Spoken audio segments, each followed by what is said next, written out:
mempelajari sosiologi ekonomi sudah ya?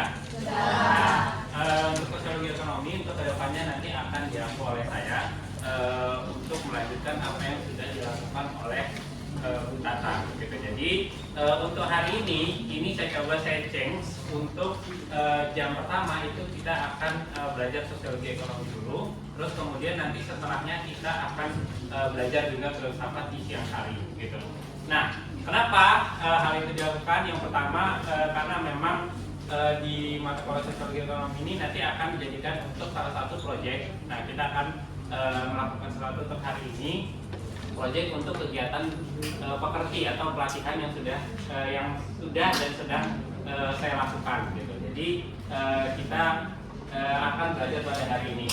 Untuk mengawali kegiatan ini kita akan coba cek presensi untuk hari ini dulu ya. Nah, Rafki ada? Sakit Pak. Sakit. Oke. Robi? Izin ada mata kuliah lain. Oke. Terus Larry? Hadir Pak. Rahma? Hadir Pak. Mutia? Anggun? Novita? Hadir Pak. Elsa? Hadir Pak. Kori? Hadir Pak. Stella? Hadir Pak. Asti? Hadir Pak. Dela? Hadir Pak. Rizky? Hadir Pak. Said? Ires? Hadir. Muhammad Fikri? Umam? Rebelea? Hadir Pak. Willy Aryo? Rosilia Febi? Hadir Pak. Jamil? Toto? Hadir. Angel Bima? Sadari? Hadir Pak. Rehan? Hadir. Dela? Adrian? Muhammad Habib? Ronald? Airani? Hadir Pak. Carmelita? Dela? Hadir Pak. Sepnaria? Tika Mulia? Hadir. Desti? Hadir. Ria Nugra?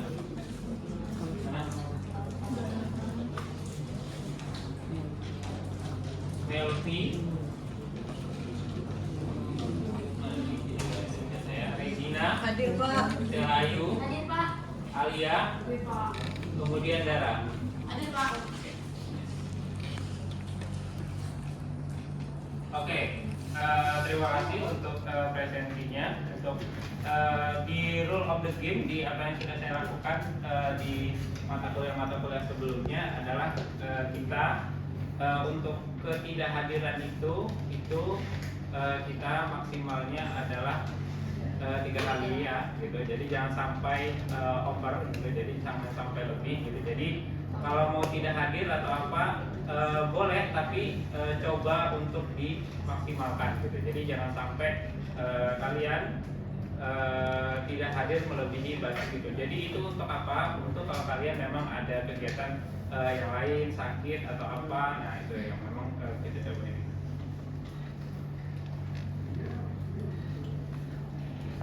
Sabar.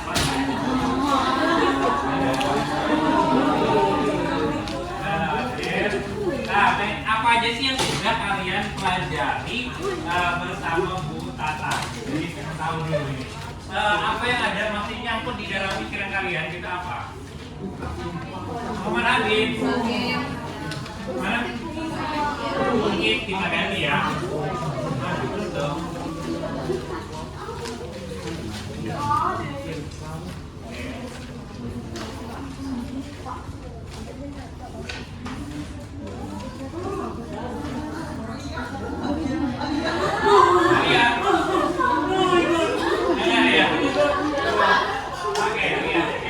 Sharing aja, sharing. Mau kita sharing dulu apa aja sih yang sudah kamu dapatkan dan kamu pelajari sama Bu Tata. Gak usah terlalu bingungkan dengan catatannya, tapi apa yang kamu ingat. Nah, gitu. Dulunya gampangnya saja. Apa yang kamu ingat? Coba informasi yang lain, coba mendengarkan ya. Ya, silakan. Lihat. Apa yang kamu dapat? Itu nggak ada satu kata apapun kan?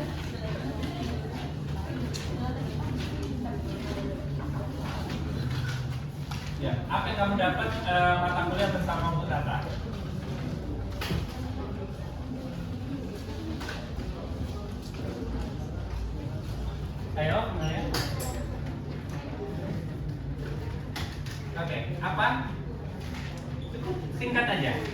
Singkat aja, apa yang didapat? Nggak belajar apa-apa sama kata. Belajar kan? Apa aja? Apa yang kamu ingat aja? Cepat.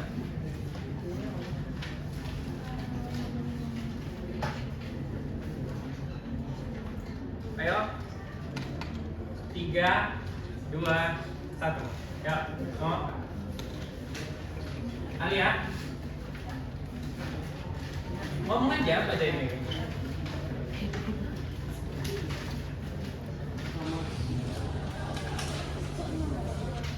Ya, sambil kita tunggu nextnya ya.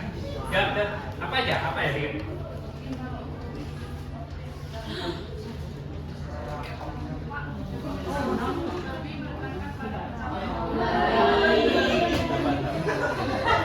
Coba dengerin dulu ya. Apa coba?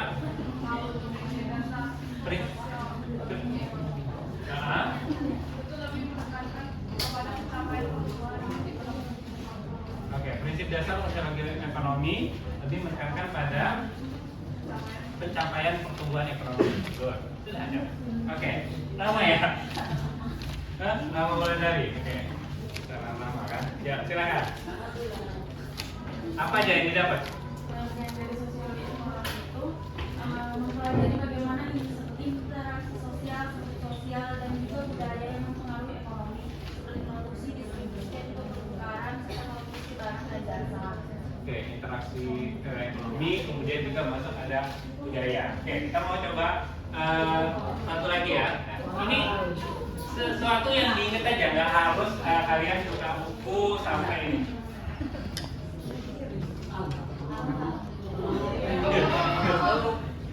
Dela. Oke. Yang ingat aja, boleh santai.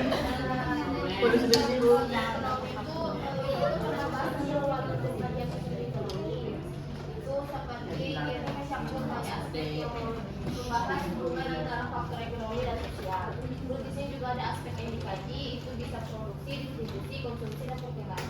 Oke, aspek yang dikaji itu produksi,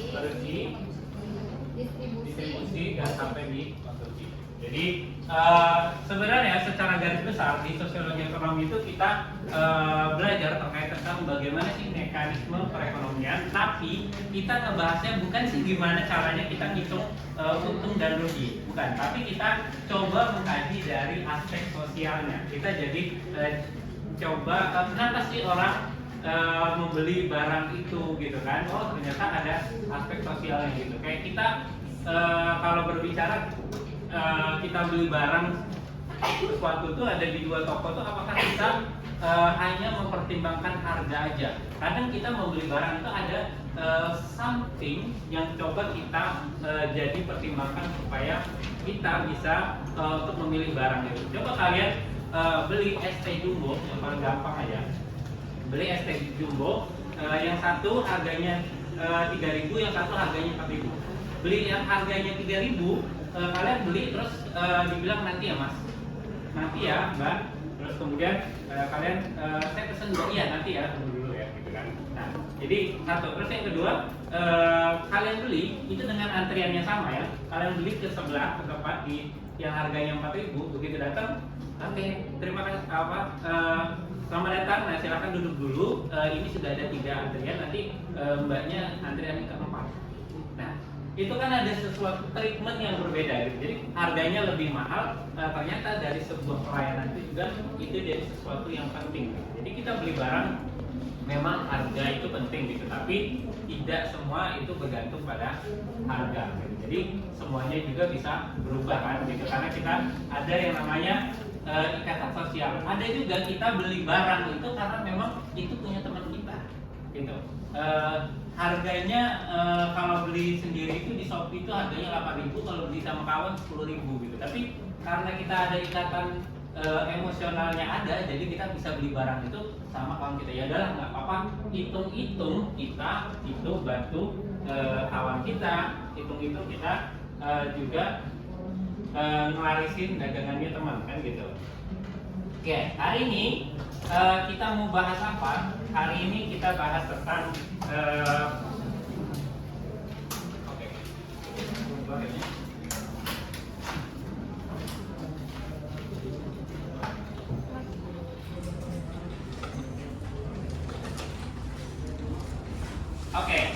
hari ini kita bahas tentang economic problem atau masalah-masalah perekonomian terutama yang terjadi di Indonesia gitu. Nah, ini yang akan kita pelajari pada kesempatan hari ini. Oke, nah kita akan mulai nanti dari tujuan pembelajaran, kemudian kita ada pembagian tema, kemudian kita ada juga diskusi kelompok, kemudian juga ada pemuatan materi, dan yang terakhir kita ada referensi pembelajaran gitu. Nah, untuk memulainya kita akan masuk ke yang pertama, yaitu tujuan pembelajaran. Jadi tujuan pembelajaran kita hari ini adalah bagaimana sih kita mampu untuk menganalisis akar masalah atau penyebab dari perekonomian di Indonesia. Terus kemudian kita coba mengidentifikasi dari masalah tersebut kira-kira dampaknya apa. Setelah ketemu dampaknya, kita coba memberikan gambaran atau memberikan sumbangsi solusi konkret yang bisa dilakukan untuk mengatasi hal tersebut. Gitu. Jadi kita coba melakukan hal ini. Nah, ini akan kita lakukan nanti di kelompok. Oke. Nah, ada yang tahu ini apa?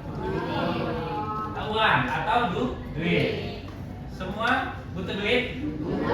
Ya lagu ya, dan semua butuh duit ya. Kita dan apa sih yang kita lakukan? Ini apa benar? Ini adalah duit atau kata lainnya adalah uang. Nah, ada yang mau duit? Nah, kalau mau duit kita harus do it. Gitu. Jadi nggak ada sesuatu yang memang kayak contohnya duit itu kita bisa dapat secara cuma-cuma. Gitu. Kita harus do something dulu untuk mendapatkan sesuatu. Gitu. Ya. Nah, ngomong-ngomong kalau soal duit, nah kira-kira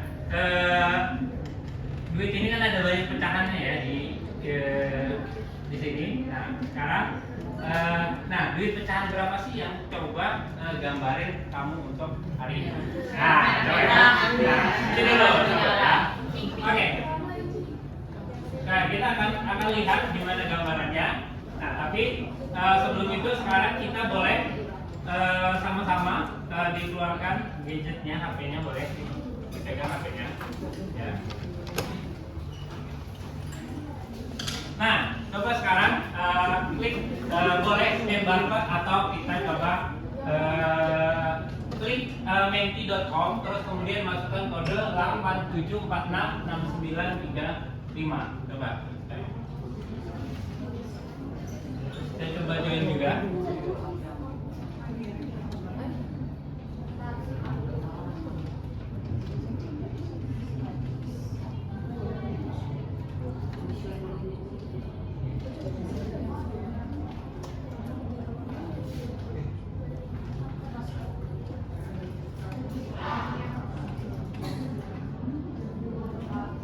Oke, gimana? Sudah bisa belum? Coba ya. Oke. Bentar, kalau memang belum bisa itu kita siapkan.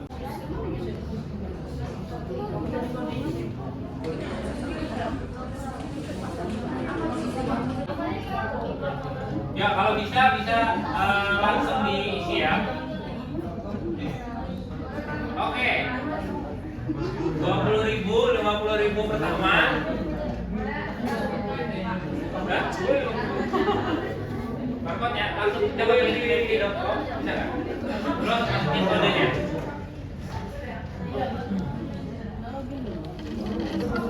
Oke, sudah 6 orang. Ini kelihatan betapa banyaknya kalian mata duitan ya. Nah, oke, boleh ya, pecahan kita juga boleh ya. Oke.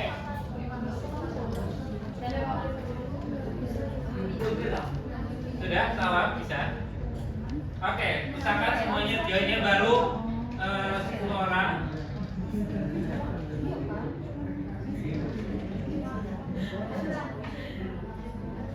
Oke, 10.000 satu orang.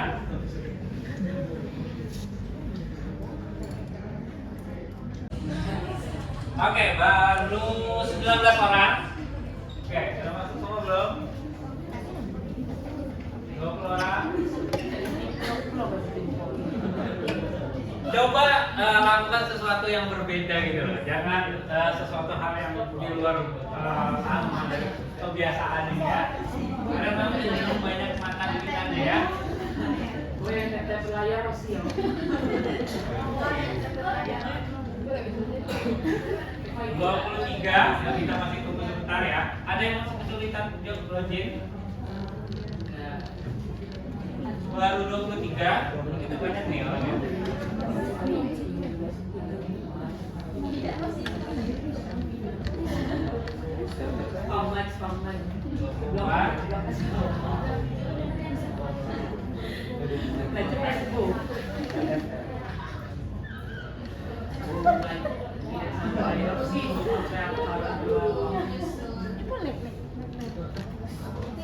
Ayo, nggak ada yang mau pecahan receh 100 rupiah tuh ada.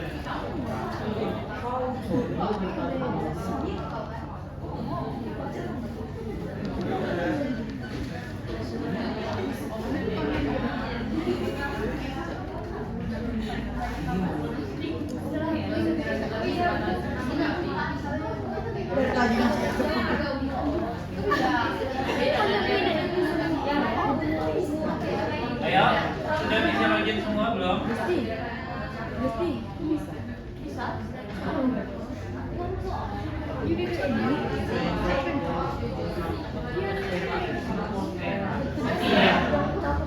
Oke, good. Ada yang coba sesuatu hal yang berbeda kok?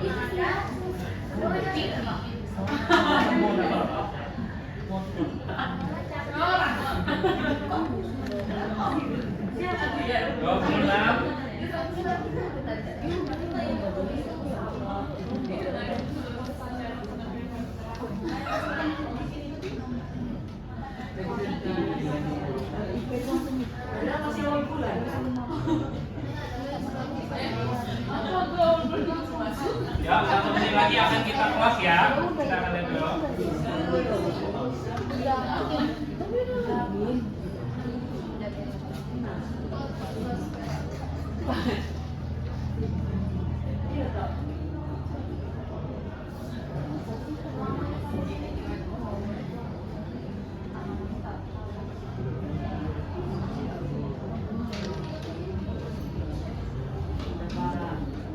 Bisa coba menyesuaikan dengan metode pembelajaran ini ya.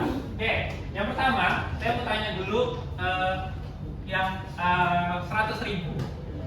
Saya mau 100.000 siapa? Nggak mungkin. Oke, nah saya mau tanya dulu nih. Kenapa kamu pilih 100.000 yang gambarin kamu banget untuk hari ini? Oke, kamu menggambarkan 100.000 itu adalah optimis, semangat dan percaya diri gitu ya, gitu kan? Jadi merah menyala. Nah, yang 100 rupiah siapa? Oke, good. Gak apa-apa. Terima kasih sudah mau berbeda. Terus kemudian ya, kenapa kamu bilang kamu gambar kamu 100 rupiah? Apa? Gimana?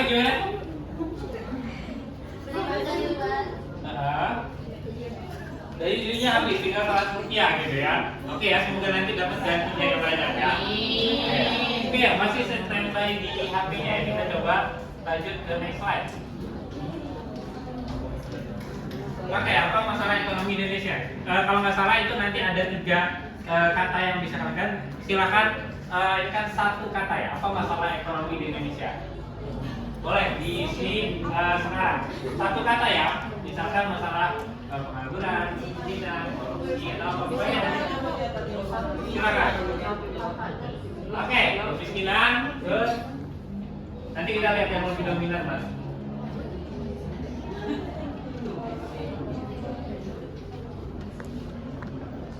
Oke, kemiskinan masih mendominasi ya, masih banyak orang-orang miskin ternyata di sini ya. Oke, pengangguran boleh ya, boleh yang lain kalau ada hal-hal yang lain, misalkan tentang korupsi,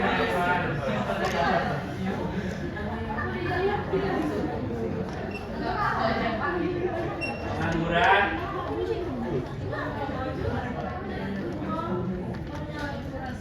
Nah, tahu nggak kan kalian ini sebagai mahasiswa ini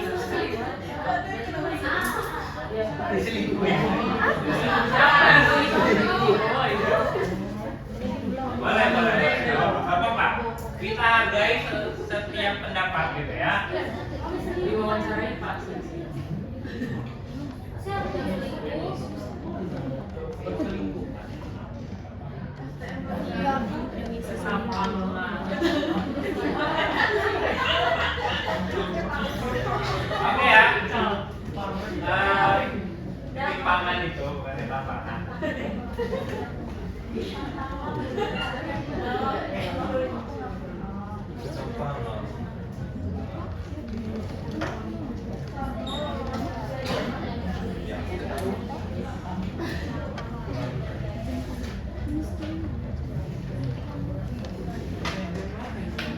Good. Ada lagi yang mau isi?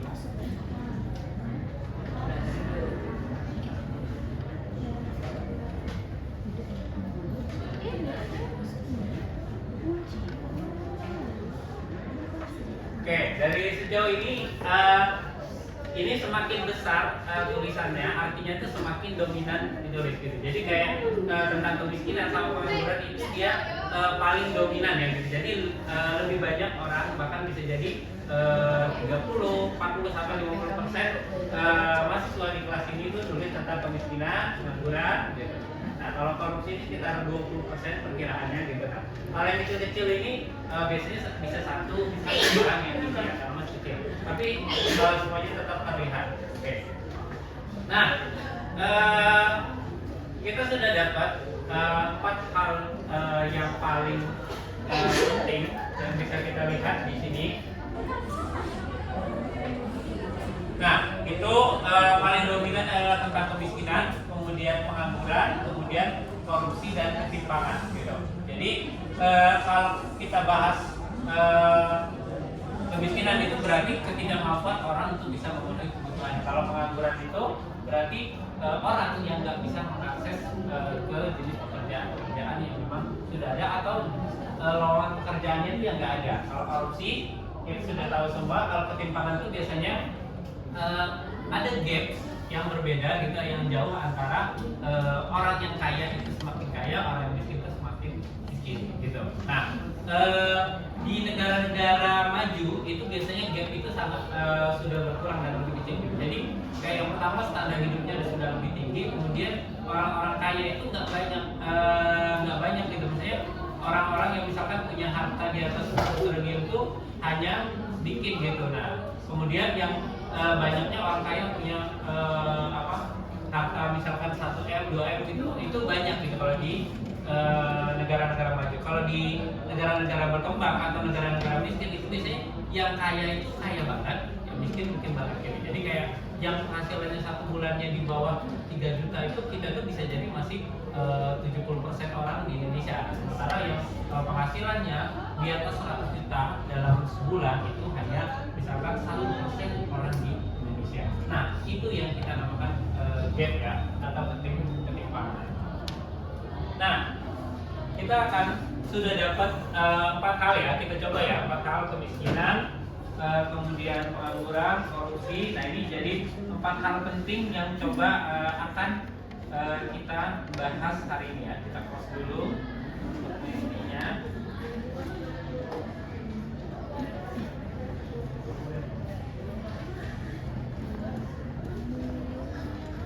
Nah, sekarang kita sebelum memulai ini kita ada ritual dulu ya.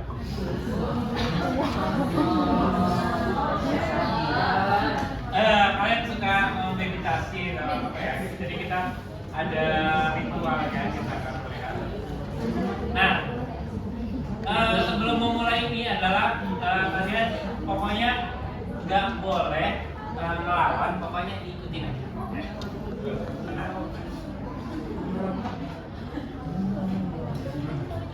Oke, saya cari.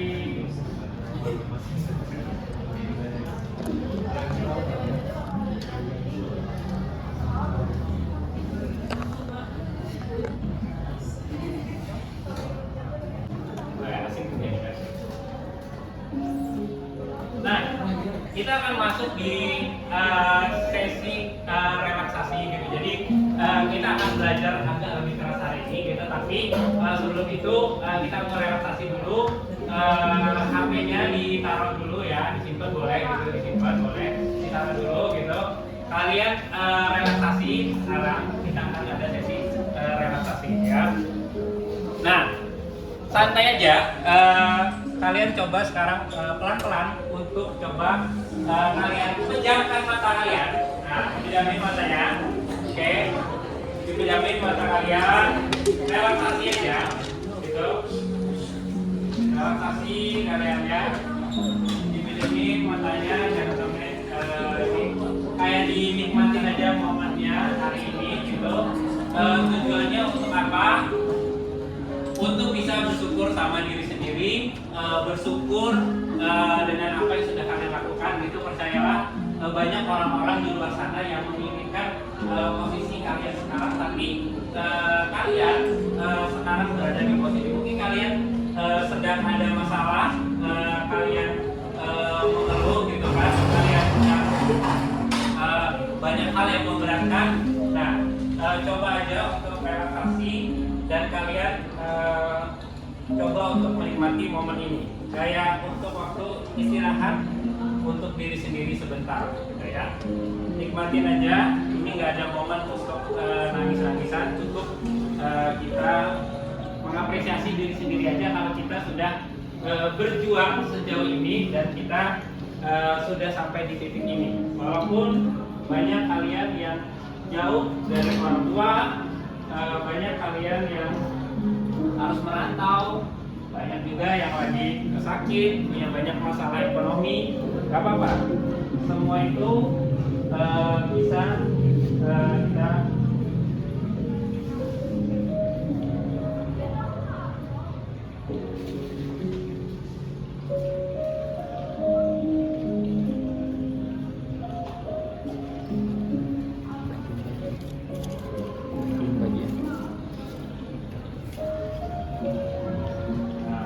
santai aja dulu.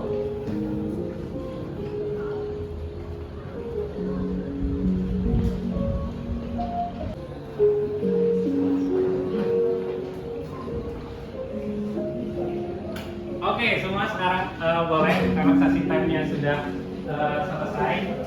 Kita sudah, yang pertama adalah kita mengapresiasi diri sendiri. Ya, semuanya oke. Dengarkan instruksi dari saya, kalian sudah ada kertas di depannya. Syaratnya adalah kalian akan berkumpul bersama habitatnya masing-masing. Jangan berbicara bahasa manusia, cukup berbicara sesuai dengan apa yang ada di hewan itu ya. Oke, semuanya mengerti? Oke, silakan cari temennya masing-masing.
kumpul di habitatnya masing-masing. Oke, di sini kita mau ngapain? Tapi sebelum mau memulai dan saya kasih tahu tema apa yang akan kita bahas hari ini, yang pertama kita harus ada yang namanya kita peraturan di diskusi kelompok. Yang pertama adalah we are team. Gitu. Jadi kalian di sini adalah sebuah tim. Jadi tidak peduli siapa yang paling aktif, siapa yang paling diam, semuanya akan mendapatkan variabel penilaian yang sama karena kalian adalah tim. Gitu. Yang pertama adalah aktif mendengarkan. Gimana sih aktif mendengarkan? Biasanya aktif itu kita berbicara ya. Aktif mendengarkan itu jadinya kalau ada teman yang lagi ngomong, yang lagi sharing, ngasih pendapat itu kita dengarkan. Ada kan? Ada orang ngomong terus kita gak ngadep ke dia terus kita diam sendiri, itu kan artinya itu kita pasif mendengarkan. Kalau aktif mendengarkan itu adalah kita menunjukkan antusias kita ketika teman kita ngomong, terus kemudian kita juga menunjukkan kalau kita tuh aware, kita interest sama yang diomongkan. Terus kemudian dorong partisipasi setara gitu. Jadi diusahakan nanti di setiap kelompok itu semuanya bisa berbicara dan semuanya punya kesempatan untuk mengungkapkan pendapat ya gitu. Jadi partisipasi setara. Dan nanti ketika presentasi usahakan memang cari teman-teman yang memang pendiam. Nah, cari teman-teman yang kira-kira pendiam. Nah, yang jarang ngomong di presentasi kita coba dulu gitu ya. Ini kita tidak akan menilai semuanya dari apa yang kalian presentasikan gitu. Jadi nggak apa-apa. Kemudian jaga topik, tetap fokus. Boleh ada bercanda dikit, tapi jangan terlalu kejauhan. Gitu. Kalau katanya Tukul Arwana itu kembali ke laptop. Nah, gitu. Jadi kalau memang sudah obrolan sudah banyak keluar terlalu jauh, coba kita balikin lagi. Terus kemudian kelola waktunya gitu. Kemudian sampaikan pendapat dengan logis gitu. Jadi sebuah kelompok itu akan berkembang ketika memang kita menyampaikan sebuah pendapat itu coba kasih alasannya secara logis gitu. Jadi nanti ketika kita sudah selesai ada sebuah hasil gitu, hasil itu akan baik ketika itu memang hasil dari sebuah tim. Jadi bukan pendapat kita yang ingin kita dengar, tapi kita coba cari solusi terbaik, jalan terbaik supaya memang semuanya itu merasa dilibatkan, punya ada yang namanya rasa sense of belonging. Apa sense of belonging? Itu adalah kita rasa memiliki gitu. Jadi kayak ngerasa kok oh dia yang ngerjain, dia yang presentasi, ya sudah dia aja lah, ngapain saya ikut capek-capek mikir, nggak gitu. Tapi kita upayakan ini menjadi tanggung jawab bersama. Oke. Nah, untuk itu saya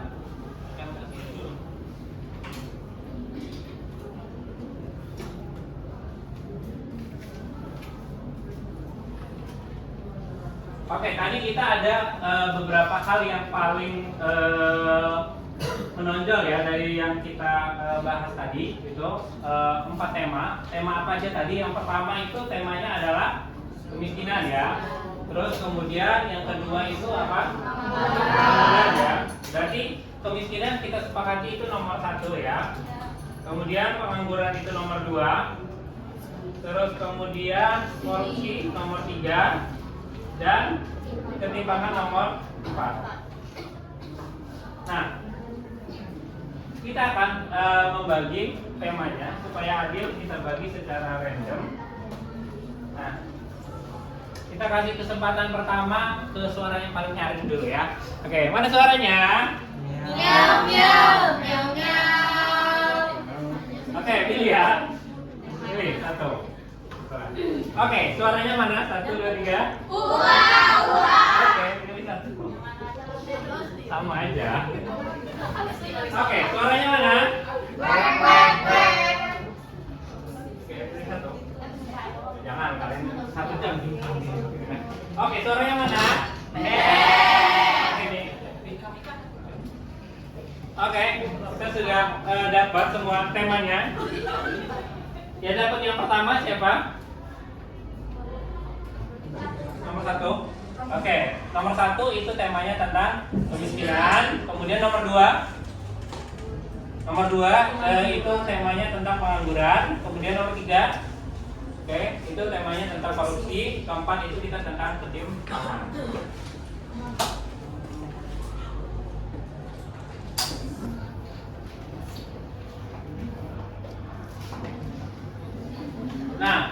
apa yang kita cari? Kita cari tentang apa penyebab, bagaimana dampaknya, dan kita ngasih solusi konkret dalam menanganinya. Gitu. Jadi kita akan berdiskusi dalam waktu 30 menit. Kita akan berdiskusi. Kita coba 20 menit dulu kita berdiskusi untuk mencari hal-hal ini. Gitu. Nah, boleh digunakan handphonenya, boleh digunakan kalau yang bawa laptop untuk mempermudah menyampaikannya, boleh juga ya seperti itu untuk mempermudah kita nanti dalam menyampaikan presentasinya. Gitu. Oke, sejauh ini ada yang ingin ditanyakan, gitu? Ada yang ingin ditanyakan?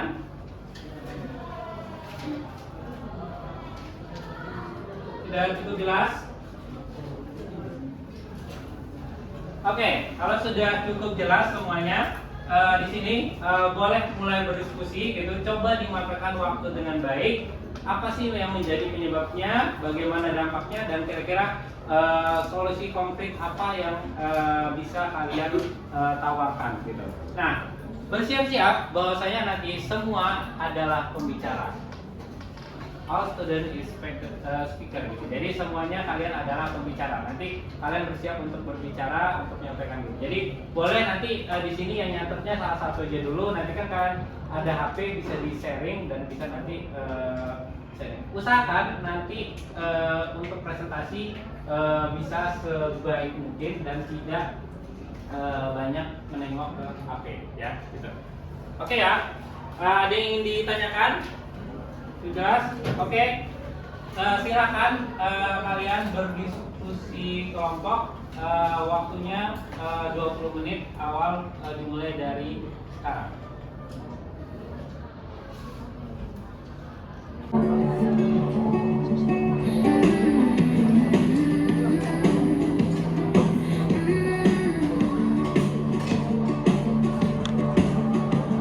They say the holy water's watered down, and this town's lost its faith.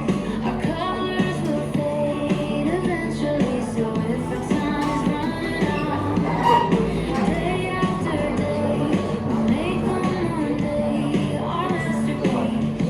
Oh,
jangan mau dari ya.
hard to get by when you're still on your mind every day. And sometimes I question if you feel the same. And do we make stupid jokes trying to hide that we're both too afraid to say? I wish I was who you texted at midnight. Wish I was the reason you stay up till 3 and you can't fall asleep, waiting for me to reply. I wish I was more than just someone you walk by. Wish I wasn't scared to be honest and open instead of just holding what you're feeling inside.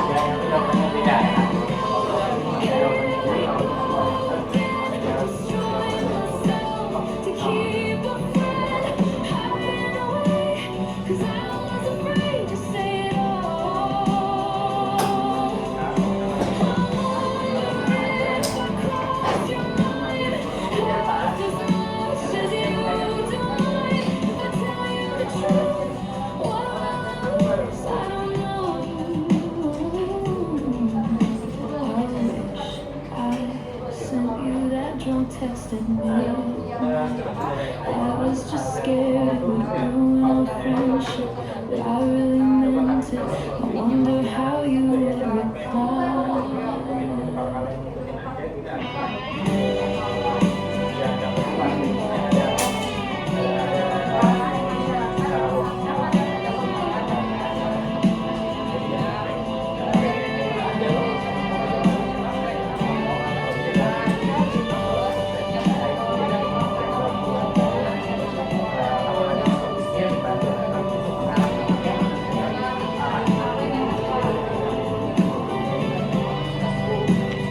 Oke ya, kita akan melakukan presentasi kelompok ya. Silakan nanti presentasinya ke depan. Silakan diatur siapa yang menjadi speakernya.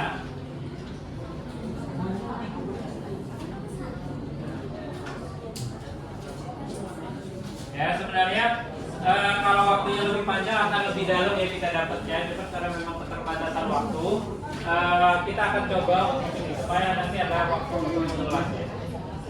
Ya, siapa duluan yang maju? Kelompok korupsi, silakan. Oke, diskusi kelompoknya disudahi. Kita akan melakukan presentasi di kelompok ya. Nah, jadi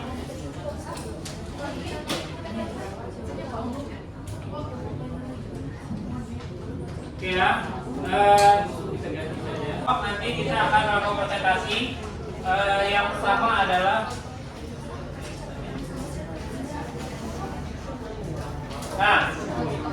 satu berbicara, yang lain mendengarkan. Sudahi diskusi di kelompok. Kalau mau dilanjut nanti setelah selesai. Kemudian presentasi dilakukan selama 7 menit maksimal, dan nanti ada tanya jawab selama 3 menit ya. Oke, untuk pertanyaan boleh 1 maksimal 2 pertanyaan saja. Oke, jadi jelas? Oke, silakan kelompok korupsi pertama, silakan.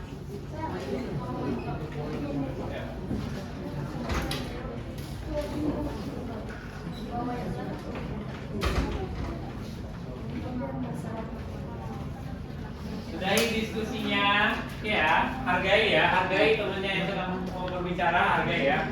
Ya.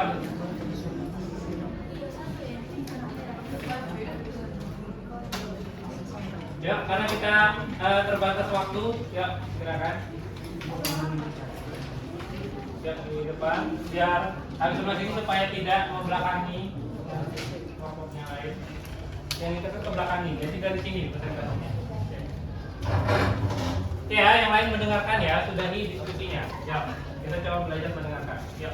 Baik, assalamualaikum warahmatullahi wabarakatuh. Waalaikumsalam. Selamat siang teman-teman semuanya. Seperti yang kita ketahui, Indonesia sekarang tengah dilanda marak-maraknya kasus korupsi yang tiada henti. Dari awal pemerintahan Presiden Prabowo sampai sekarang banyak sekali kasus korupsi yang terungkap. Sebenarnya apa sih penyebab dari korupsi itu sendiri? Korupsi itu terjadi yang pertama itu dikarenakan korupsi masih terbatas pada kalangan elit dan juga pejabat, yang dimana belum menyebar luas ke masyarakat umum. Dimana di sini korupsi itu seringkali terjadi di lingkungan pemerintah itu sendiri. Kira-kira apa sih hal-hal yang mendorong itu? Yang pertama itu ada dampak dari individu, yang dimana ada keserakahan atau juga yang kaya itu ingin semakin kaya sehingga akhirnya menyebabkan yang miskin itu semakin miskin, dan juga adanya kesempatan yang terjadi. Kemudian ada juga kebutuhan yang melebihi dari kapasitas yang sebenarnya mereka inginkan karena ada kesempatan juga keserakahan itu tadi, sehingga akhirnya menyebabkan korupsi. Dan juga untuk pengungkapan dari kasus korupsi itu sendiri sejauh ini sangatlah minim dan belum seperti yang kita harapkan. Secara umum, faktor internalnya yaitu adalah ketamakan, kurang moral, dan juga gaya hidup yang konsumtif. Secara eksternal itu ada sistem yang buruk, hukum yang lemah, dan juga politik biaya yang tinggi. Seperti yang kita ketahui, politik uang bukan lagi menjadi suatu hal yang tutup-tutupi melalui suatu hal yang sudah sangat umum dan juga sering sekali kita temui. Mungkin salah satu dari kita merupakan pelaku atau juga orang-orang yang terdampak dalam politik uang ini.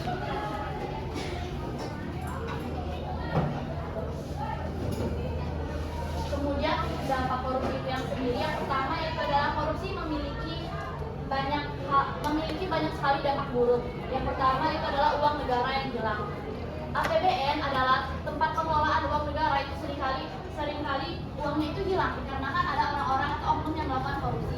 Dana yang seharusnya digunakan untuk sekolah, untuk jalan atau rumah sakit itu malah digunakan untuk hal yang lain. Seperti hal yang sering kita temui, marak sekali berita di mana MBG itu ada yang mendapatkan makanan yang tidak layak, makanan basi, makanan yang porsinya sedikit, tidak sesuai dengan 5W per satuan. Nah, itu semua disebabkan oleh korupsi, di mana dana tersebut akhirnya tidak mencukupi untuk memenuhi prosedur yang seharusnya bisa dilakukan.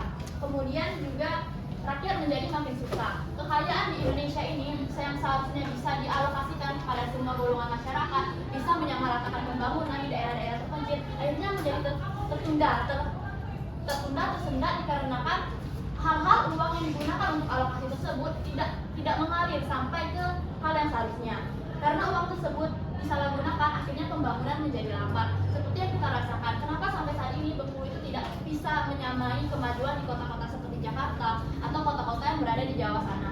Ini semua tidak hanya berdasarkan faktor Jawa sentris, namun adanya pengalokasian dana yang akhirnya dikorupsi dan tidak sampai kepada hal-hal yang seharusnya menerima itu. Kemudian ada pelayanan publik yang menjadi buruk. Dikarenakan korupsi, pelayanan publik itu menjadi buruk. Kenapa itu bisa terjadi? Seperti yang kita ketahui, pelayanan rumah sakit, tenaga kerja, dan lain-lain itu, mereka tidak mendapatkan pembiayaan yang cukup sehingga seperti pelatihan atau alat-alat yang digunakan untuk di sana itu tidak mencapai standar yang seharusnya dibutuhkan. Kemudian nama bangsa menjadi jelek. Indonesia dikenal memiliki budaya korupsi yang sangat tinggi, sehingga itu bisa merusak identitas kita sebagai negara yang seharusnya memiliki nilai-nilai yang lebih baik di mata bangsa lain. Kemudian bagaimana sih cara kita bisa mengatasi korupsi itu sendiri? Yang pertama itu berdasarkan tingkat masyarakat, individu, dan juga negara. Yang pertama yaitu adalah revolusi struktur negara itu sendiri. Memang struktur negara kita itu tersusun dengan sangat baik dan juga benar. Namun dari birokrasi konvensional yang mempersulit adanya transparansi keuangan negara itu akhirnya membuat rakyat itu menjadi sulit untuk mengetahui transparansi keuangan. Dan solusi dari kami di sini adalah dari birokrasi konvensional itu diubah menjadi pemerintah digital langsung rakyat, di mana rakyat itu bisa menentukan anggaran dan juga kebijakan itu sendiri melalui proses digital. Jadi tidak ada lagi birokrasi yang harus dari pemerintahan pusat kemudian turun ke pemerintahan daerah yang akhirnya itu memiliki banyak space dan juga kesempatan kosong yang bisa membuat oknum-oknum melakukan tindakan korupsi. Kemudian adalah penghapusan imunitas jabatan. DPR, hakim atau juga presiden itu sendiri seharusnya tidak memiliki imunitas jabatan yang sekuat itu, yang dimana pada akhirnya kita tidak bisa ketika kita curiga kepada presiden karena mereka memiliki imunitas yang kuat, akhirnya kita sebagai masyarakat tidak bisa untuk menghakimi. Nah, maka imunitas para pejabat seperti itu akhirnya dihapuskan. Jadi kita bisa mencurigai presiden, menindak presiden tanpa adanya persetujuan DPR. Begitupun sebaliknya, kita bisa menindak DPR tanpa persetujuan legislatif, yudikatif, dan juga eksekutif yang lainnya. Kemudian adalah hukuman maksimal tanpa keringanan, seperti penyitaan harta benda dan juga tanpa adanya pengajuan banding. Jadi setiap orang yang terkait dalam kasus korupsi ini tidak ada pengajuan banding atau kebebasan bersyarat atau juga dengan interupsi yang lain. Jadi hal tersebut bisa membuat orang-orang yang memiliki niat ingin korupsi akhirnya menjadi takut karena hukum yang jelas. Kemudian larangan menjabat seumur hidup di layanan publik. Seperti orang-orang yang terjebak dalam kasus korupsi itu tidak boleh lagi menjabat di BUMN atau mencalonkan diri sebagai DPR. Jadi di mana di sini tugasnya adalah KPU dan juga Bawaslu itu harus melakukan pengecekan ulang di mana orang-orang yang memiliki riwayat sebagai koruptor itu seharusnya tidak boleh masuk ke dalam ranah publik atau ranah politik. Kemudian adanya sistem digital total. Jadi semua pembayaran yang dilakukan oleh pemerintah itu harus melakukan sistem digital yang bisa dipantau oleh masyarakat. Kemudian ada audit publik terbuka dan juga real time, di mana setiap transaksi yang dilakukan oleh pemerintah itu memiliki audit yang bisa kita akses dalam ranah portal digital yang bisa diakses oleh semua masyarakat dan dilakukan minimal sebulan sekali agar kita bisa melihat adanya kejanggalan atau tidak dalam sistem tersebut. Kemudian adanya laporan gaya hidup dan juga kekayaan pejabat yang dilakukan minimal setiap bulan. Jadi ketika kita melihat ada pejabat ini dia menggunakan fasilitas yang begitu wah, begitu mewah yang tidak seharusnya bisa ia dapatkan dengan gaji pejabat dan sebenarnya tidak sebesar itu, maka kita bisa langsung melaporkan hal tersebut. Kemudian ada juga perlindungan total bagi pelapor, yaitu adalah whistleblower, di mana kita sebagai pelapor itu di KPK itu mendapatkan perlindungan total agar data kita itu tidak bocor. Jadi kita itu bisa bebas melapor tanpa adanya ketakutan. Kemudian ada pemecatan langsung tanpa proses panjang, yaitu proses tangkap tangan, yang dimana proses ini bisa dilakukan tanpa melalui proses yang begitu panjang seperti ada penyelidikan dari ini atau juga birokrasi hierarki yang tadi akhirnya mempersulit bagaimana kita bisa menangkap orang-orang yang melakukan tindak korupsi tersebut. Kemudian ada juga pendidikan anti korupsi dan juga evaluatif. Jadi pendidikan ini harus diterapkan dari dini, dari kita bersekolah dari sekolah dasar, dari lingkungan keluarga agar bisa merevolusi budaya ini tadi, di mana budaya yang harus kita bangun adalah budaya anti korupsi yang pada akhirnya akan melekat dan menjadi identitas bagi bangsa kita sendiri. Kemudian ada pemantauan berbasis teknologi seperti yang saya sudah jelaskan tadi. Jadi di sini jadi sekian saja presentasi dari kelompok kami. Jika ada kesalahan kami mohon maaf. Saya akhiri. Asisten jawab. Kasih tutup dulu. Oke, sekian, terima kasih. Kalau waktunya singkat, pertanyaan dari saya singkat aja. Setuju nggak kalau ada hukuman mati untuk koruptor? Kenapa? Alasannya? Saya nanya apa? Oke, kelompoknya. Setuju, terus alasannya apa? Singkat aja. Jadi kami itu tidak setuju, Pak. Karena kan yang pertama jika hukuman mati itu melanggar hak asasi manusia. Ada hukuman-hukuman yang lebih efektif yang seperti telah kami jelaskan tadi di dalam bagian solusi yang menurut kami itu lebih efektif dan juga lebih mencegah dari akar karena adanya pendidikan moral terlebih dahulu. Kemudian jika ada kasus itu di penanganannya itu lebih intensif. Nah jika itu hukuman mati maka itu melanggar hak asasi manusia itu sendiri. Oke, terima kasih. Terima kasih. Kita akan lanjut ya.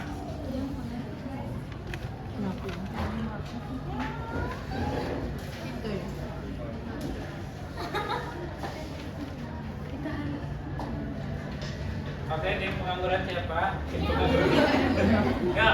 Ya, silakan boleh dari situ presentasinya, yang penting bisa ya.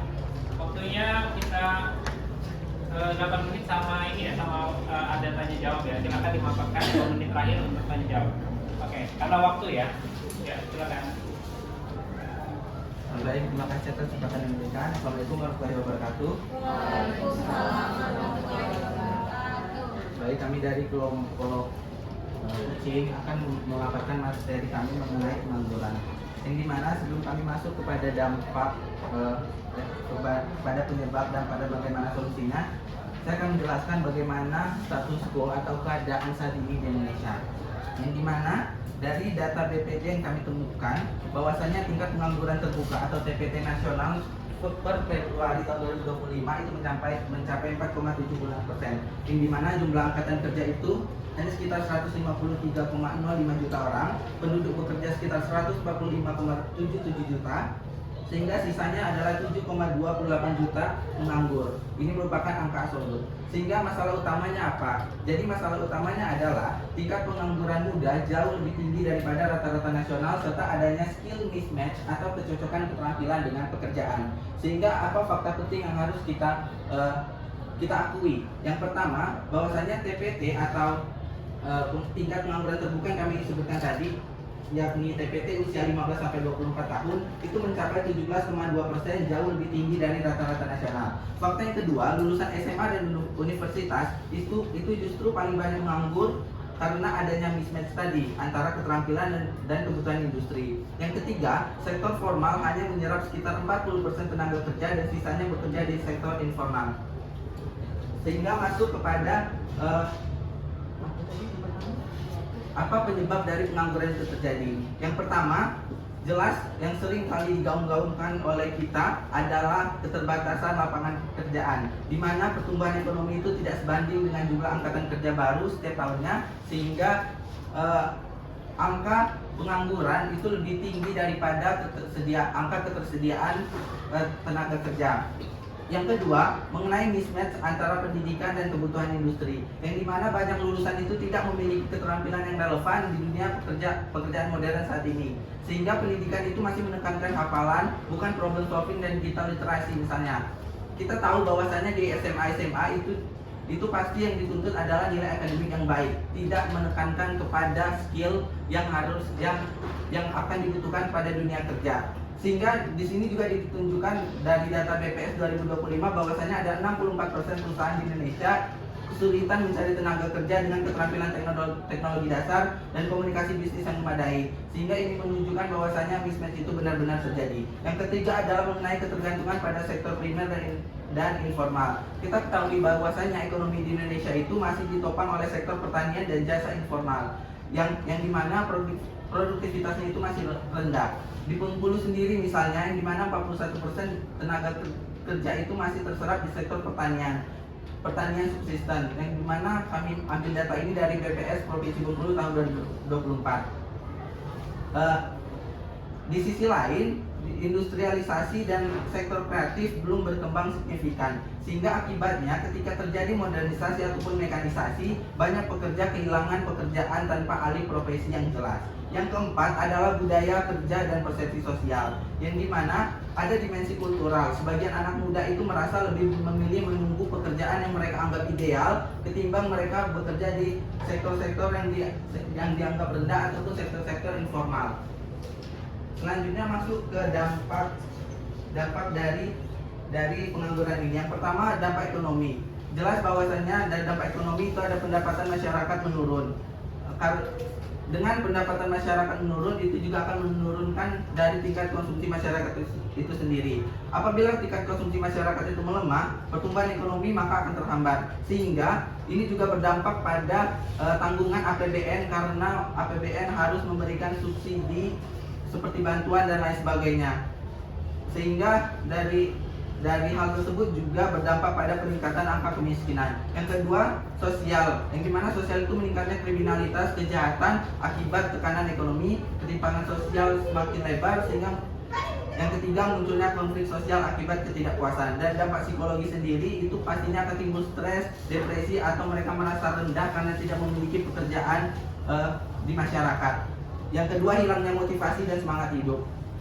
Selain itu, yang ketiga, solusi apa yang kami tawarkan? Kami berharap bahwasanya dari sisi pemerintah itu dapat memperluas lapangan pekerjaan, misalnya dengan investasi industri baru yang padat karya. Yang kedua, meningkatkan pelatihan vokasi untuk tenaga kerja yang kompeten sesuai kebutuhan industri modern saat ini. Kalau dari untuk masyarakat swasta, kami berharap satu, untuk mengadakan kewirausahaan dengan ekosistem mendukung, serta termasuk pendanaan dan mentorship. Yang kedua, sehingga hal ini menciptakan lapangan baru. Yang kedua, kemitraan antara pelatihan dan perusahaan untuk memastikan pelatihan selaras dengan kebutuhan dan keterampilan. Selain itu, dari pencari kerja atau individu sendiri, yang pertama itu kita dapat meningkatkan keterampilan dengan mengikuti pelatihan yang berguna untuk mengisi kesenjangan kompetensi. Yang kedua, mengenai fleksibilitas, yang dimana fleksibel terhadap peluang kerja baik secara formal maupun model kerja yang informal. Sehingga solusi efektif yang terakhir itu butuh kolaborasi pemerintah untuk dapat menciptakan kebijakan yang mendukung serta individu yang beradaptasi dan meningkatkan kompetisi. Mungkin itu saja yang kami dapatkan. Oke, silakan ada waktu untuk tanya jawab, silakan. Kita mulai bertanya, silakan. Silakan bertanya para pengangguran ya kalian. Silakan bertanya. Oke, ayo. Ya, satu pertanyaan cepat. Oke. Ada pertanyaan? Tidak ada? Oke, kalau tidak ada berarti saya yang tanya gitu. Nah, kalau menurut kelompok dari tim pengangguran, apakah sebenarnya titik tekannya itu adalah pemerintah itu tidak menyediakan lapangan pekerjaan, apa memang skill dari orang-orang yang mau bekerja itu yang memang tidak memenuhi syaratnya? Kalian alasannya kenapa? Silakan. Saya mau menjawab, Pak. Oke, silakan. Baik, izin Pak, kalau misalnya ambil dari peran pemerintah, seperti yang kita tahu dalam pemilihan presiden Prabowo dan Gibran kemarin, dia sempat ingin menjanjikan lapangan pekerjaan untuk kita para pemuda, dan kita bisa lihat ini dalam biasanya pembukaan lapangan pekerjaan baru itu biasanya memaksimalkan umur 25 tahun ke atas ataupun sudah memiliki skill ataupun ijazah sudah bekerja minimal 1 sampai 5 tahun, sedangkan para anak tamat SMA ataupun universitas yang baru lulusan itu tentu saja belum memiliki skill atau pengalaman kerja. Jadi salah satu bisa dilihat dari faktor tersebut, dari persyaratan yang kurang mendukung untuk para pemuda lulusan SMA ataupun wisudawan itu bekerja. Oke, terima kasih tepuk tangan untuk kelompok pengangguran. Kita akan lanjut lagi ya. Semoga waktunya kita cukup, yang penting kita ngasih kesempatan. Oke, tim kemiskinan. Silakannya waktunya 8 menit dengan tanya jawab. Silakan. Baik, kami dari kelompok kambing akan menjelaskan beberapa topik terkait dengan kemiskinan. Yang pertama di sini kami akan menjelaskan dulu menurut data Badan Pusat Statistik 8,47% masyarakat Indonesia dinobatkan sebagai masyarakat miskin. Nah, dari total pendudukan keseluruhan masyarakat Indonesia sebanyak 23,85 juta orang menurut Badan Pusat Statistik yang dinobatkan sebagai masyarakat miskin di Indonesia.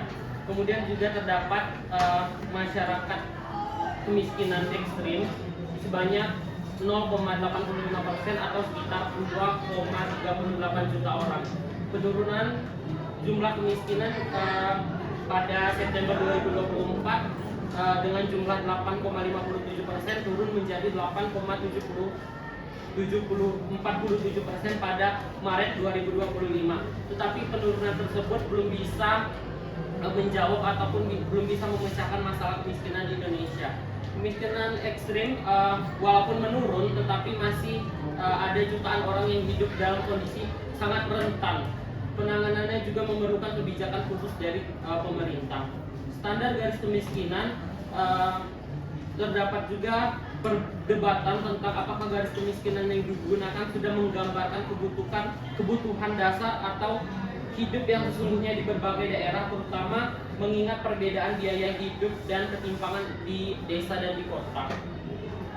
Kemudian faktor penyebab kemiskinan di Indonesia. Mungkin kemiskinan di Indonesia disebabkan berbagai banyak faktor, seperti rendahnya partisipasi pemerintah, pengangguran dan lain-lain. Tetapi kami di sini membawakan 3 faktor yang menurut kami sangat memberikan pengaruh kepada kemiskinan di Indonesia. Pertama, rendahnya tingkat pendidikan menjadi salah satu akar utama kemiskinan. Banyak masyarakat miskin di Indonesia hanya memiliki pendidikan yang rendah, bahkan sebagian tidak tamat sekolah.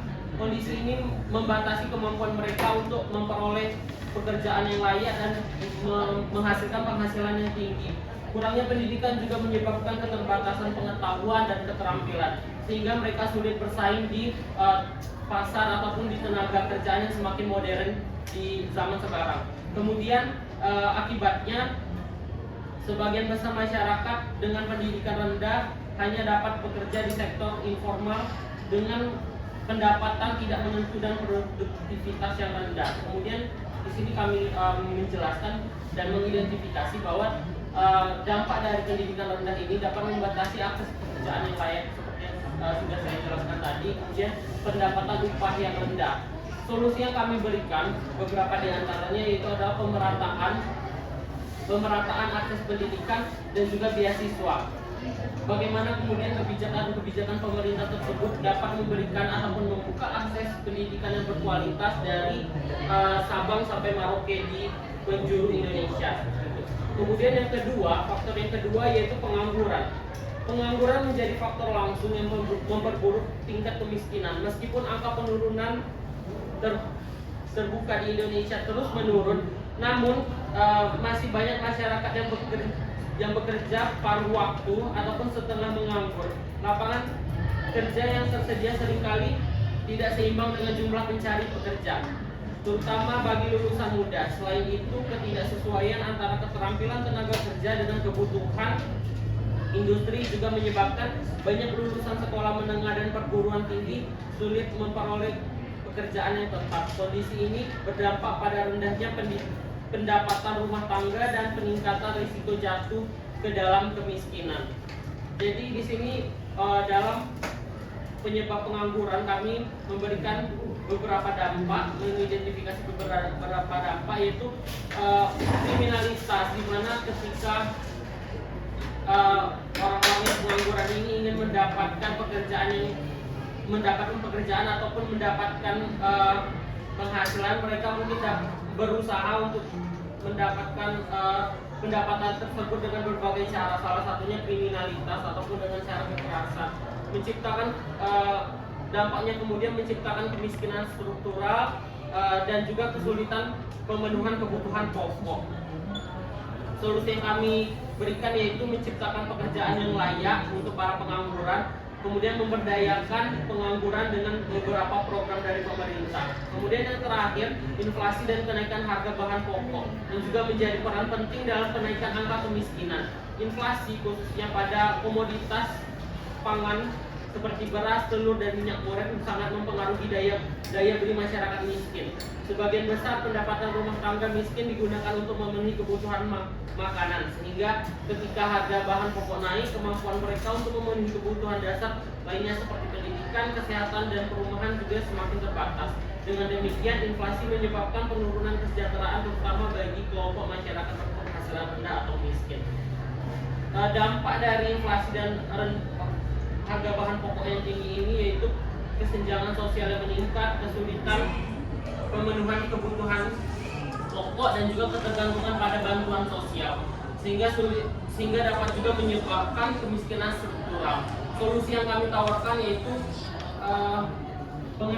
pengendalian harga bahan pokok, kemudian pengendalian inflasi melalui kebijakan moneter dan fiskal dari pemerintah Indonesia itu sendiri. Mungkin itulah yang dapat kami sampaikan dari faktor penyebab, dampak, dan juga solusi kemiskinan di Indonesia.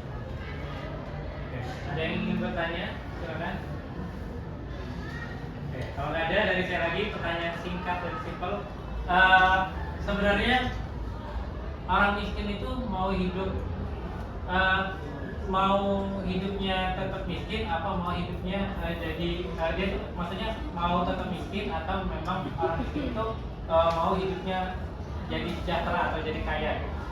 Itu menurut kalian apa? Apakah memang orang miskin itu mau tetap miskin, ataukah dia mau kaya?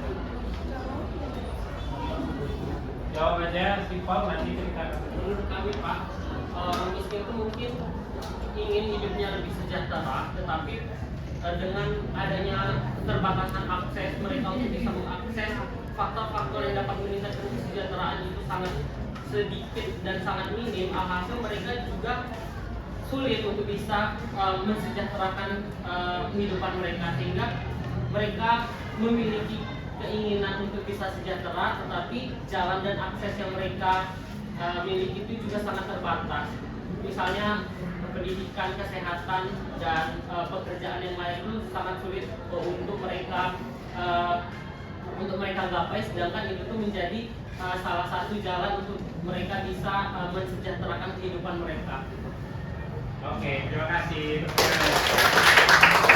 Kita akan lanjut ya. Kalian juga nanti ada kesimpulan. Ya, lanjut kelompok yang terakhir, silakan. Baik, selamat pagi teman-teman semuanya.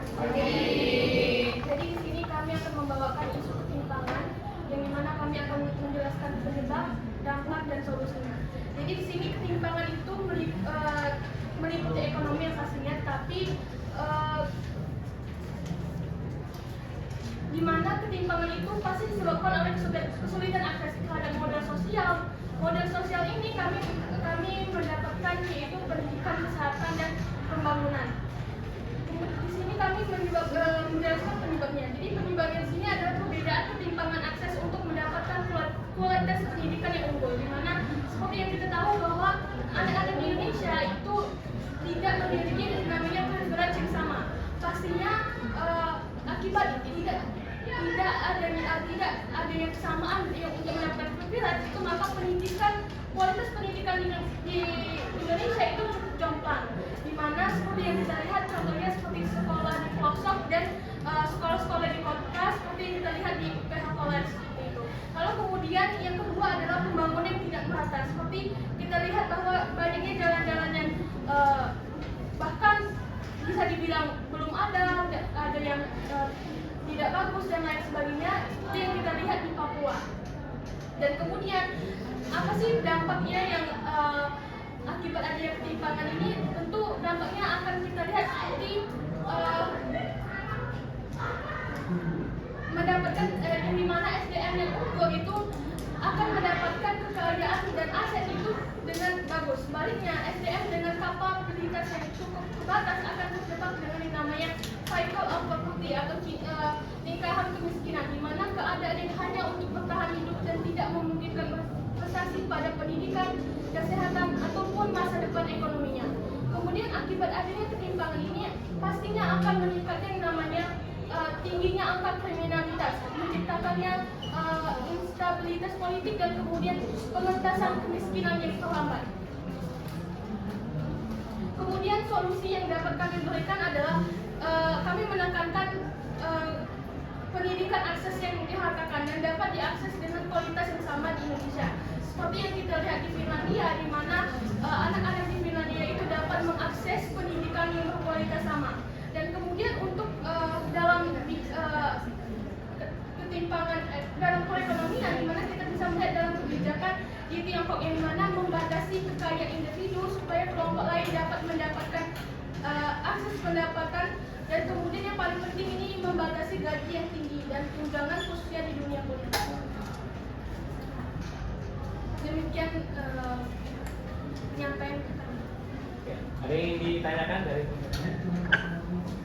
ketika angkat-angkat tadi gini. Kira gini, nah gitu kan. Tadi gini loh, kayaknya kirain angkat tangan kau ya. Oke, dari teman-teman ada yang mau tanya terkait tentang ketimpangan? Oke, cukup. Mungkin kalau dari saya sedikit pertanyaan tentang ketimpangan. Nah, sebenarnya kalau di Indonesia itu ketimpangannya itu termasuk yang normal. Kan kita ada negara miskin dan ada negara maju. Indonesia itu negara berkembang. Nah, ketimpangan di Indonesia termasuk biasa atau sudah termasuk ketimpangan yang ekstrim atau memang mengaku tidak ada ketimpangan?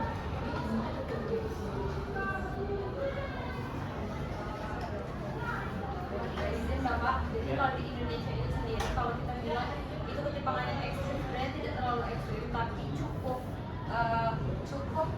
mengkhawatirkan karena banyak sekali di Indonesia ini akses pendidikan termasuk di pendidikan di daerah-daerah pelosok atau daerah-daerah yang terpencil itu akses pendidikannya sangat-sangatlah berbeda dengan di kota. Nah, dengan ketimpangan di pendidikan itu akan mengeluarkan sumber daya yang berbeda juga, sehingga ketimpangannya itu bukan hanya pendidikan nantinya. Dari pendidikan itu akan memunculkan ketimpangan kepada sumber daya manusia dan akses manusia tersebut terhadap pekerjaan, dan akhirnya akan berdampak kepada ekonomi mereka. Sebenarnya tidak terlalu ekstrim se-ekstrim-ekstrimnya, tapi cukup mengkhawatirkan. Oke, terima kasih tepuk tangan untuk kelompok yang hadir. Oke, secara garis besar kita sudah membahas 4 tema gitu. Jadi sebenarnya kalau dibilang biasanya 4 tema ini, satu tema ini kita bahas di satu pertemuan, tapi kita coba untuk kita padatkan gitu. Tapi semoga tidak kehilangan eksistensi ke sini Bang. Jadi dari keempat ini kemiskinan, pengangguran, korupsi dan ketimpangan inilah empat hal yang memang menjadi problem masalah di Indonesia. Gitu. Jadi di sini kalau kita bicara kemiskinan ya saya ulas sedikit gitu. Jadi dampaknya memang ini sangat panjang. Jadi kemiskinan itu bisa jadi berdampak ke pengangguran, berdampak ke korupsi, berdampak ke ketimpangan. Nah bisa jadi ketimpangan itu menyebabkan yang namanya kemiskinan. Gitu. Jadi ini dinamakan efek sebab akibat. Gitu. Jadi benar dikatakan kelompok kemiskinan tadi bahwasanya miskin itu adalah sebuah dinamika yang kompleks gitu dan tidak bisa diselesaikan dalam 1-2 hari karena banyak ternyata orang miskin itu dia pengen hidupnya lebih baik cuman dia keterbatasan akses gitu. Jadi gimana kita mau produktif kalau kita juga nggak sehat gitu, gimana kita mau produktif kalau kita nggak punya pendidikan atau kapasitas yang sesuai. Jadi makanya kita masih terjebak di dalam kemiskinan. Nah, kalau ketimpangan ini biasanya ini di Indonesia sudah ada hal yang baru ya gitu. Jadi di mana ketimpangan ini akses modal ini orang yang mau berusaha itu nggak punya modal itu sudah ada dari Pak Menteri Keuangan yang baru itu dia sudah punya akses dan dampaknya ini produktivitasnya rendah. Jadi kalian misalkan nih setelah lulus itu butuh tes IELTS tapi kalian nggak punya duit, harusnya kalau dengan kemampuan kalian tes IELTS kalau dibantu sama pemerintah kalian akan lanjut S2 ke luar negeri, tapi karena nggak ada bantuan dari pemerintah jadi kalian mentok di sana terus kemudian kalian jadi pengangguran. Nah itu jadi ketimpangan modal. Kalau kita punya akses modal itu akan lebih mudah. Kalian punya ide usaha terus kemudian nggak punya modal, nah begitu kalau punya modal mungkin usaha kalian bisa maju, tapi karena nggak punya ya nggak bisa. Jadi yang bisa hanya orang-orang yang punya privilege modal. Jadi ada satu orang yang punya modal sementara yang butuh itu banyak banget. Ini secara singkatnya ya. Kemudian kalau pengangguran tadi juga sudah dibahas tentang 19 juta lapangan kerja, tapi kita nggak tahu gimana realisasinya gitu. Karena memang dampaknya dia sudah jelas jadinya pengangguran gitu. Jadi di Indonesia ini memang kalau ditanya skillnya gimana gitu. Jadi pertama memang dari kualitas sumber daya manusianya kita kurang, terus kemudian dari segi variatif dan lapangan pekerjaan juga masih kurang gitu. Jadi setelah lulus nanti selamat untuk berjuang dan selamat datang di real life ya gitu. Jadi untuk cari kerja gitu itu susah banget gitu. Jadi selamat untuk berjuang ya. Kemudian yang terakhir terkait tentang korupsi. Nah ini dampaknya ini data ya. Indonesia ini termasuk dalam 6 negara yang tidak dipercaya sama masyarakatnya. Gitu. Kalau kalian merasa tidak percaya sama pemerintah, tidak percaya sama pejabat-pejabat gitu, berarti pemikiran kita sama. Jadi kita termasuk 75% orang Indonesia itu tidak percaya sama pemerintah. Oke, jadi hal yang menariknya. Nah, kemudian, ini ada hal yang saya tanyakan tadi dari kelompok kemiskinan gitu. Jadi sebenarnya orang miskin itu memang mau hidup miskin atau memang dia mau memang pengen tapi memang nggak keterbatasan akses gitu. Jawaban dari kelompok tadi tidak sepenuhnya salah gitu, karena memang mungkin saya percaya 50-60% orang Indonesia itu pengen hidupnya lebih baik tapi keterbatasan akses. Tapi sisanya 40%-nya kemana? 40%-nya adalah kemiskinan, susah diberantas karena pelakunya senang menjadi miskin. Ada orang yang suka hidupnya miskin gitu. Contohnya apa? Kita misalnya posisi kita sebagai pemerintah, kita mau ngasih bantuan. Siapa yang miskin mau saya kasih bantuan? Orang aku miskin semua. Terus kemudian ada juga orang itu yang ngerasa kemiskinan itu adalah takdir. Jadi saya sudah hidup gini kayaknya sudah memang riwayatnya dan dibentuk dari budaya yang sudah bertahun-tahun gitu. Jadi nerima aja lah memang hidup saya kayak gini ya sudah gitu. Jadi nggak mau struggle for life gitu, nggak mau dia berusaha lebih keras gitu. Jadi kalau dari kita, kalau ada orang-orang yang misalkan teman kalian yang nggak kuliah terus kemudian ketemu kalian di dalam 10 tahun ke depan kalian sudah sukses terus dia bilang enak ya kamu sekarang gitu, nah, gitu kan? Tapi ada barrier terus kalian jawab aja gitu kan. Saya dulu waktu kalian nongkrong saya belajar, waktu kalian main-main, jalan-jalan, saya belajar. Waktu kalian banyak menghabiskan waktu nganggur di rumah, itu saya lakukan untuk belajar. Nah, karena kadang banyak orang-orang itu yang nggak mau berjuang untuk hidupnya. Nah, ini juga untuk kalian gitu. Kita nggak tahu ke depannya kita bakal jadi orang sukses atau enggak gitu, tapi setidaknya kita ada di jalan menuju orang-orang yang sukses gitu. Kalau kita hanya diam aja terus nggak peduli sama diri sendiri, maka kita nggak akan bisa menjadi apa-apa gitu ya. Nah, terus kemudian terakhir, nah kita lihat apa sih pembelajaran hari ini yang didapat hari ini. Silakan kalian buka HP-nya ya. Kemudian bisa scan barcode dan masukkan ke sini.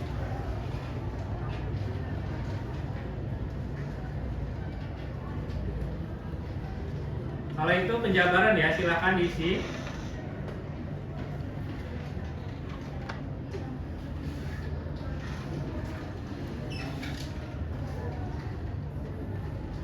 Oke, sudah semua.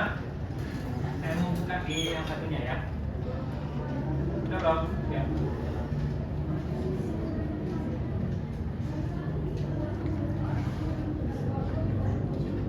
Oke, silakan diisi ya, bebas saja, satu kalimat aja ya, gitu.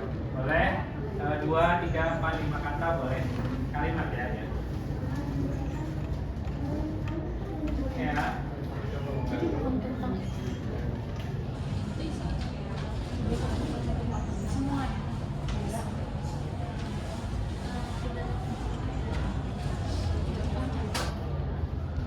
Oke, baru satu orang ya.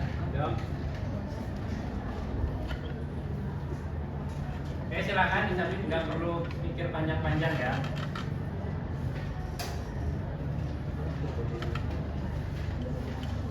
Kemiskinan itu bukan sekedar akibat kurangnya usaha individu, tapi cerminan struktur sosial dan ekonomi yang timpang. Dapat mengetahui apa saja penyebab, dampak, dan solusi kemiskinan, pengangguran dan korupsi. Kemiskinan, ketimpangan, pengangguran bisa banyak dari pemerintah maupun individunya. Kurangnya skill dan masalah pasar lapangan pekerjaan. Oke, baru 6 orang. Jawab silakan di submit. Good. Dampak kemiskinan, adanya pendidikan, menganalisis jauh terkait tentang kemiskinan, pengangguran, korupsi, dan juga kemiskinan bukan suatu hal yang diinginkan, akan tetapi sedikit juga orang yang menginginkan kemiskinan untuk berharap mendapatkan bantuan.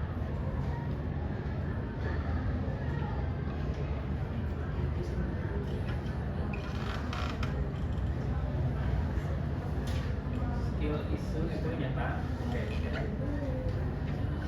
Oke, 11 orang.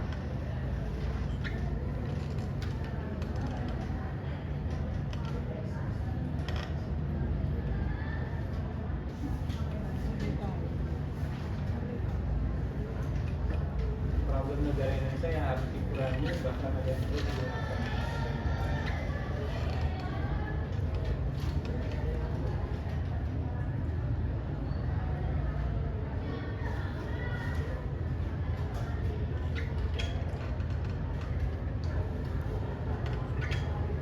Oke, 16 orang.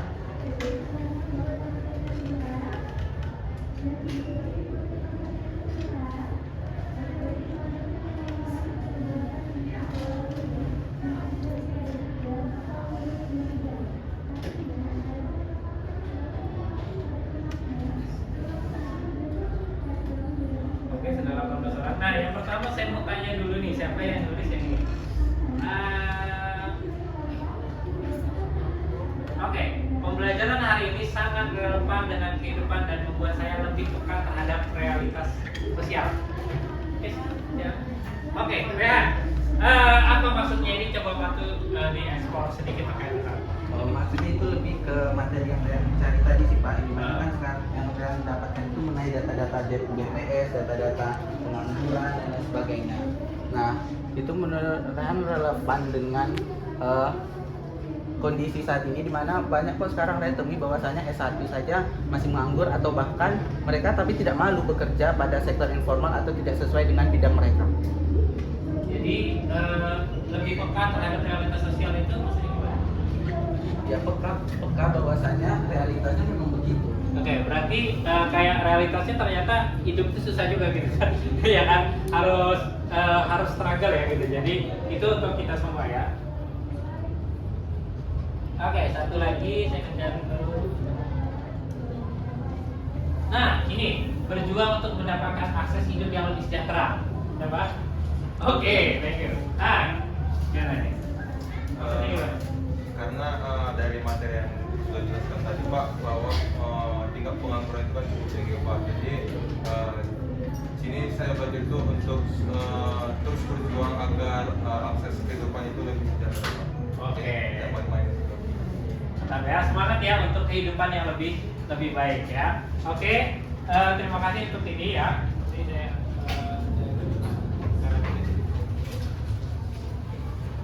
nah, kita sudah melakukan refleksi terkait tentang pembelajaran hari ini. Semoga hal ini bisa didapatkan. Dan yang terakhir, the last but not least ya. Jadi adalah ini, kita tidak bisa memilih lahir dari belum kelihatan ya ini ya. Oke, nah ini ada satu kata-kata yang menarik menurut saya. Jadi kita tidak bisa memilih lahir dari rahim siapa, tapi kita bisa memilih mau jadi apa gitu. Jadi kalau bisa memilih gitu kan, saya pengen masa ini Erick Thohir gitu kan, yang istrinya Erick Thohir, bapak saya Erick Thohir, atau kemudian anak pejabat, atau kita jadi anaknya Donald Trump, atau anaknya Bill Gates, atau anaknya yang pemilik Microsoft gitu kan. Nah, kita kalau bisa memilih, kita akan memilih dari anak-anak orang kaya yang bisa punya privilege yang oke gitu. Tapi kenyataannya kita tidak bisa memilih kita lahir dari rahim siapa gitu. Jadi itu adalah bagian sebuah takdir. Kita tidak bisa yang namanya mengubah takdir gitu. Jangan mungkin kalau ada yang suka nonton drama Cina, ada nggak? Ya. Kalau sekarang kan dari drama Korea sekarang trennya karena drama Cina ya. Drama Cina itu banyak ada ternyata kalau kalian itu lihat itu maksudnya, ternyata ayahku yang miskin adalah CEO. Gitu. Nah itu beda. Itu hanya untuk hiburan ya. Jadi kita tidak bisa memilih untuk baik. Nah kalau kalian bapak kalian misalkan mohon maaf gitu, orang tua kalian kelihatannya susah gitu miskin, kalian coba tanya, Pak ngaku aja lah Pak kalau bapak itu pakai gitu. Ya, kita tidak bisa memilih itu, tapi kita bisa memilih untuk mau jadi apa gitu. Semuanya tergantung dari kalian. Kalian mau jadi apa ke depannya itu tergantung daripada kalian. Jangan pernah menyalahkan orang lain, tapi cobalah refleksikan mumpung masih ada waktu untuk bisa menjadi lebih baik. Kedepannya itu pasti akan lebih berat, akan lebih banyak tantangan, strugglingnya pasti akan lebih banyak. Jadi kalian harus struggle for better life gitu. Jadi untuk bisa mendapat kehidupan yang lebih baik gitu. Kalau saya dari materi ini tidak hanya bagaimana sih kita bisa menanggulangi kemiskinan, mengatasi pengangguran, tapi yang terpenting adalah untuk masa depan kalian adalah bagaimana sih kalian tidak menjadi bagian-bagian itu, bagian dari kemiskinan, bagian dari pengangguran, tapi kalian menjadi sebuah pembeda gitu. Kalau kita tidak bisa menjadi matahari di siang hari, setidaknya kita menjadi lilin bisa menerangi malam. Terima kasih. Assalamualaikum warahmatullahi wabarakatuh. Waalaikumsalam.